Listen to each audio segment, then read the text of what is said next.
Hello, everyone. This is Josephina with Magnificent Mommas and Magnificent Authors podcast. And we are here today with Lori Stanley. I cannot pronounce the last name. Is it Roeleveld? You got it, Roeleveld. You got it. Oh, okay. Well, I got it right. Awesome. Would you like to say hello? Hi, everybody. Hi, all you magnificent mamas. All right. Well, so what would you like to talk about first? Do you want to talk about your latest release, or do you want me to just ask random questions? I'd love to talk about my latest release. I'm really excited about it. What's it called? It's called Graceful Influence, making a lasting impact through lessons from women in the Bible. Okay. So what inspired you to become a writer, and how did you start your writing journey? Oh, I have written I was one of those kids that wrote all the time. I love to write. I had, not the greatest home situation, and I just wrote. I wrote on the school bus. My first published work was when I was 13. And American Girl magazine published 2 of my poems. And Oh, wow. that was very exciting. So, I've always wanted to, I was always a reader, always wanted to write. And when I went to college, though, when I was picking my major, my guidance counselor said, little girls from where I was from, the small town I was from, he goes, little girls from this town don't grow up to write books. So you should pick a different major. So I did. I picked psychology and biblical studies, but I just kept writing. And, I've used both. I've spent a lot of years working with families in crisis. I did work with families that were struggling to stay together, struggling to stay out of state care. And that was very satisfying, happy work. It was stressful, but it was good, helping families stay together. And then the writing. And so my first book was published when I was 53. And this is my second book. It's coming out just as I turned 63. This is my 6th book. Okay. Well, that's awesome. What would you say is your favorite part of your writing process? Being done. No. Actually, the favorite part of my writing process is I'm not a big fan of writing the first draft. To me, that's work. That's just, there's nothing here and I have to produce something. So that's hard work. But once that rough draft is done, then I get really excited, because then, sort of the crafting happens where I can go back and I'm someone who has a lot of words, so I'm usually carving a book out of all the many words that I've written, and weeding down and picking making the choices to make it shine. So I like that part of the work. And then I love this part when I get to, I've got 6 out of 7 weekends coming up where I'll be speaking with women and meeting them and talking with them. I really love that part too. Okay, well, that's great. When is it fiction or is it nonfiction? Is it based off of like your life experiences or from like a psychological perspective? The new book, it really is looking at, I get frustrated when people do the like bad girls and good girls thing of women in the Bible. That makes me a little nuts, because I wrote about these women were real life women just like us, and it's really not great to categorize us into like good girls, bad girls. So I wanted to look at them and look at their choices. So really, it's a little bit of, everything I do, I bring my psychology background and my biblical studies background and just my heart for people. So I liked to explore each chapter. It covers 2 different women, and looks at the choices that they made and the context of those choices. And then even the ones that made choices that didn't lead to good things, I look at how God loved them and cared for them and still remained involved in their life. Can you share any memorable like fan interactions or reader responses to your work? Do you have anything that you can share with that? Yeah, some of the stuff I'm liking that's coming out now, I've seen some men review the book already saying, this isn't a book just for women, this is like great stuff. They liked the stories. They're like, we're learning stuff from it. So I was excited to see men reviewing the book that way. I've just started. It just came out March 5th. So I've just started interacting with people who are reading it. But so far it's getting really good, feedback. It's getting good feedback. And I think that women are feeling good about seeing themselves seeing things in stories that they were familiar with in a fresh way. And they like getting away from the idea, and I respect the writers who went before me and they do the good girls, bad girls thing. I know that's sort of just to have some fun, but then it gets like we tend to compare ourselves anyway. I like to move those relationships from competitive and comparative to collaborative. And that's what I wanted to sort of, further the conversation with women this way, is like, how can we look and be collaborative with one another, even when we've made choices that are different from each other. Yeah. What is the weirdest or most unexpected place that you found inspiration for one of your stories or ideas? Well, the weirdest place. I mean, this book, it's odd that I've written a book about the women in the Bible, because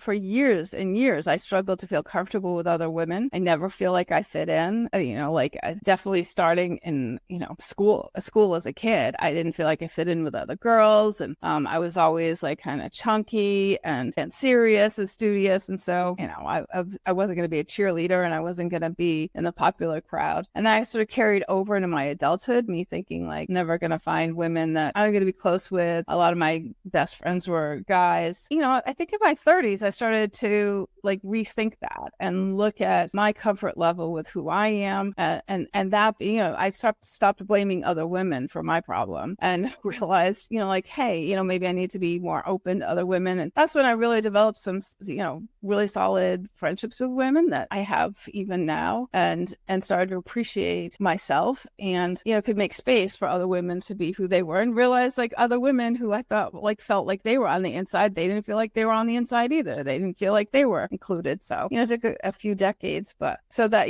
so it's kind of funny. My friends are like, you wrote a book about women, huh? That's kind of funny. I was like, yeah, that's all the work in my life that, at some point you grow up. I feel like between your 20s and your 30s, you kind of grow into and like actually start accepting yourself. Yeah. Like the early 20s, maybe not so much, but I would say like 25 to 35, like that decade. I would say that decade is probably where the most personal growth comes in. Mm-hmm. I would say, because you're more, you realize how you're acting or how the other people are acting and what causes those actions and like all of that. So I'm 31, almost 32. So I'm still right. I'm getting there. I'm working. Mm-hmm. Yeah, I think that's a lot of, you have, self-discovery in high school and as you get older and everything like that. You've been there too. But I feel like that decade specifically is when you have the most self. Yeah. And I like, if you're fortunate enough to make it into your 60s, this I'm loving, because you really stop caring what other people think. And I feel like, I do a lot of coaching for writers, and I specialize in writers over 40, because I'm like, look, there are some stories that that have to be told by an old woman. That's just the reality. You can't, no offense to you, young woman, but you're not ready yet. There are certain stories that just you're right. Have to wait until you just don't care anymore, and then you start telling them. There was one of my favorite stories in the book is this woman called the Wise Woman of Joab, or the Wise Woman of Abel. There was a guy that had tried to. He was like Israel's most wanted. He had tried to overthrow the king, and so he took off and he hid in this big city state. And so he's hiding in this place called Abel, and the armies are surrounding their city. Suddenly they're surrounded and they know they're going to be taken over. And I love this woman. This is the Wise Woman of Abel, went up to the wall and she called, get me the leader. His name was Joab. And she's like, get him over here. And she goes, listen, what are you doing? And I love that the Bible tells it like that. Listen, what are you doing? And he explains the situation. And she said, you just want this one man? And he says, yes, just this one man, and then we'll leave you. She goes, you'll have his head in a minute. And the Bible says she goes back into the town. She explains to everybody. And soon after, they throw this guy's head over the wall and she saves the okay, I'm not a big advocate of chopping off heads or anything like that. We don't do that now. But I was like, she just this old woman just okay, wait, I got this. She takes on this whole army of Israel. It was like, wait, simmer down. What's the deal? I thought she was Mariah. Do you have any writing rituals or superstitions that you follow for good luck or inspiration?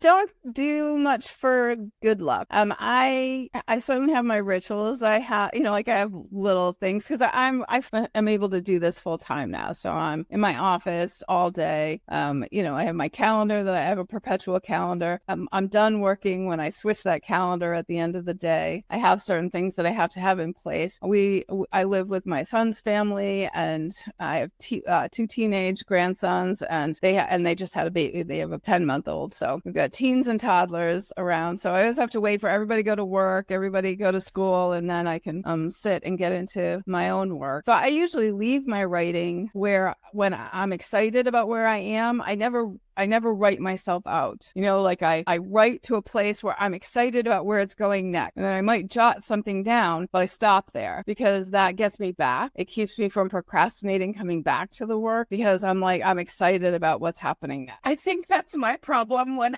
when I'm writing. I get to the point where I'm like I'll make sure that the chapter is finished, and I feel like I shouldn't do that. No. It's hard to stop, but that's a good thing. That's a really fun thing. I started writing. I mean, I've always written, but I stayed home with my kids and I actually homeschooled. We homeschooled till they were graduating. So, I had to find ways to write in the margins of my life. I couldn't sit down for long stretches and write. So I read this great book called Pen on Fire. Because you read books by Stephen King. I mean, this is a big thing for me about women. We can't learn how to do our lives by following all male paths because It doesn't always fit with our lives. So Stephen King would be like, if you don't write 20 pages a day, you're not a serious writer. I'm like, I bet someone's washing your shorts and bringing you food. That's, that is not my life. That's not real life for most women. So there's a great book called Pen on Fire, and she talks about how a woman writes. And, she talks about having, and I did what she said. I just had notebooks everywhere, in the car, by my chair, in the kitchen, by my bed. And every week I would collect them all, and I would kind of write myself assignments that I could do in short snatches, like research a scene or write an argument or do some character development or anything I could do in short snatches. So they were everywhere around, so if I'm sitting in the car waiting for one of the kids to finish karate or something, then I just pick it up and I just do the next assignment. And I didn't have to think about it, but I kept my head in the writing soup all day, and it made it so that I could save, all those moments that you have that you don't realize you have, they were filled with writing. And my kids saw me doing it. And, I got them on my team pretty early. I was like, look, you have dreams. Mommy has dreams. I'm going to support yours and you're going to support mine too. And one of those is that one day I want to write books. And so, they listened to all my first novels while we were camping stuff. And, I never wanted it to be like, oh, my mom, couldn't pay attention to me because she was off writing. It was always like, look, okay, so everybody's had a chance to do their stuff, or like mom's going to go do her stuff for an hour. And, so it wasn't like they were like, oh, it was like, oh yeah, this is what we do. We support one another's dreams. Yeah. Well, that's great. Yeah. That's really great. What is the most challenging scene that you've ever had to write, and how did you tackle it? The most challenging scene. Well, I've had in every book there have been challenging scenes. I have a novel called Red Pen Redemption, and I can't give away the ending. It's like a Christmas novella, but it's not sweet. Like that. It's not a sweet story. It's a pretty serious story. And so there was an ending that I wanted that I knew was maybe going to blow with publishers because it's a Christmas story and it's supposed to, end happy. And for me, it does, but it's a pretty serious ending. That was hard to write. I wanted to write it well. And I believe it did. I mean, it found a publisher and people tell me they read it every Christmas. So that, and I'm just straightforward with it with people. This is not a sweet story, but it's a real story and it's redemptive and it's powerful. So it was hard to write that scene. Is that also nonfiction? That's fiction. That's a novella. That's a Christmas novella. Yeah, Okay. Red Pen Redemption. In this book, I tackle three women who there's a chapter that's about the decision to persevere through the worst. And there are three women in the Bible who are victims of sexual assault. And so that was, I wanted to make sure that those women got included. They don't always get included because that's tough. That's tough stuff. Thing that a lot of people want to talk about or right.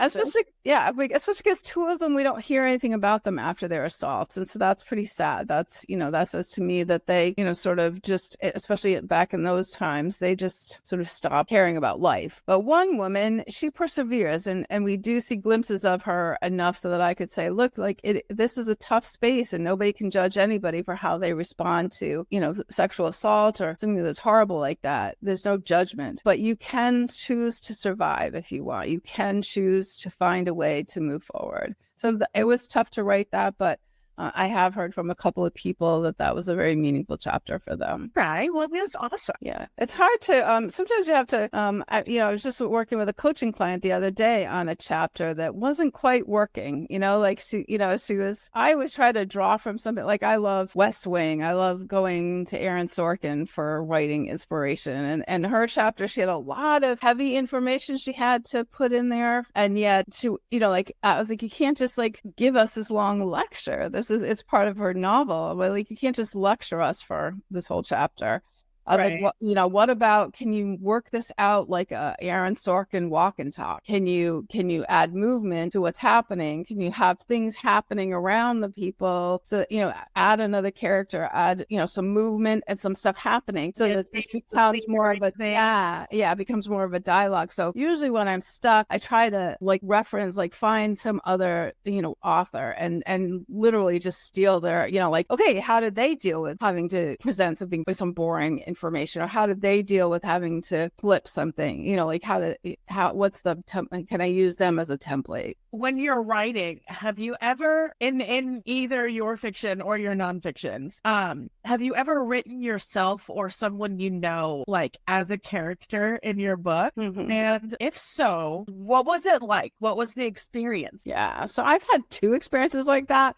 The first one I knew I was doing. I knew I was basing the character, one of the main characters, on myself. And that one actually made it a long way. It was a novel, and it made it a long way. And Amazon had a novel contest, so I made it to the quarterfinals. But I got some feedback about the scenes, and I felt it too. Like, the moment my character, based on me, came onto the scene, it drained all the energy out of everything. And I really had to like work through this and go, what is the deal? And I was like, you know what? Every other character, I will let them be brilliant, and I won't let myself I won't bring out the greatness of myself on the page. I'm killing it. I'm letting my own psychology mess with my character. So I was like, okay, I've got to scrap. Oh, yeah, there's that self-reflection happening again. Right? There's no way not to. And then I wrote this other novel that I love. It's like my favorite novel that I've written. And I pulled it out to work on it during a really stressful time in my life. I was going through some horrible, horrible family stress. And I was angry with myself that I hadn't seen something about a person in my family is very close to me. I was like, how did they not see their mental illness? How did I not see the impact it's had on me? And then I pulled out this novel, and there was like the relationship in the novel with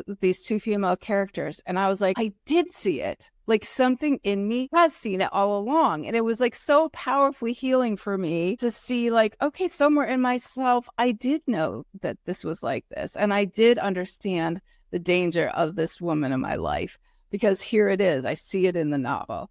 That was like a wow moment, Yeah, that's powerful. Like, sometimes your subconscious kind of just takes over and just kind of puts things in there that you don't realize at the time. That's cool. Mm-hmm. Yeah, there's no way to not put yourself on the page. I mean, that's why writing is such a satisfying experience, and it's also such torture. Like, rejection is not just rejection. That's like, this is you. These are your, this is an extension of you. And, rejection or bad reviews or whatever, that's because there's a part of you on those pages, if you've done it right. I mean, some people just throw stuff out there, but in your fiction novels, is it like fantasy, or is it like contemporary, or to paranormal? I'm trying to think of other genres. Suspense, thriller, like what? Yeah. What genres are your fiction novels? Yeah. So the one that's published right now is a slipstream. So it's contemporary, but it's slipstream. So there's a little bit of the speculative world that gets into an ordinary woman's life. And then I've got a couple that are in the works, and those are definitely fantasy, sort of Celtic fantasy based kind of clans and alternate universe, maybe, like it's inspired by Celtic stuff, but a little alternate universe. Okay. Well, I'm interested in reading those for sure. I am a very big fantasy. Yeah, I am a huge geek. I mean, like I've got serious Bible teacher and real nerd geek. My tagline is disturber of hobbits. So that's that.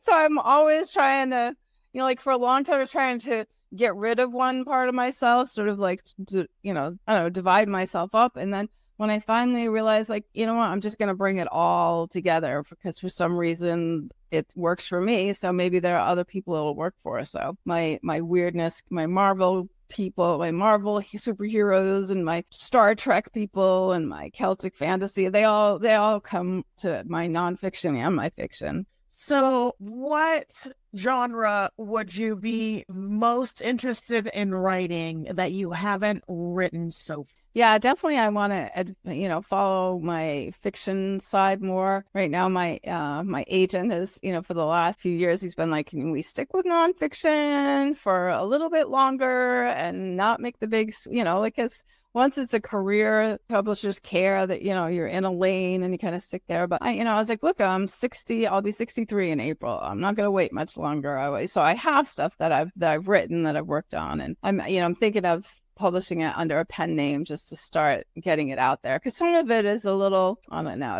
especially my Celtic fantasy stuff, there's some violence in there that maybe my other audience may not appreciate so much. I mean, it's not gratuitous. It's part of what fits in with what's happening. But right. Well, I was just about to say, why don't you publish under, like, I don't know if you have a pen name right now, but if you don't, then publish the different genre with a different pen name, and that way, nobody even knows it's you. It's something completely different or someone completely different.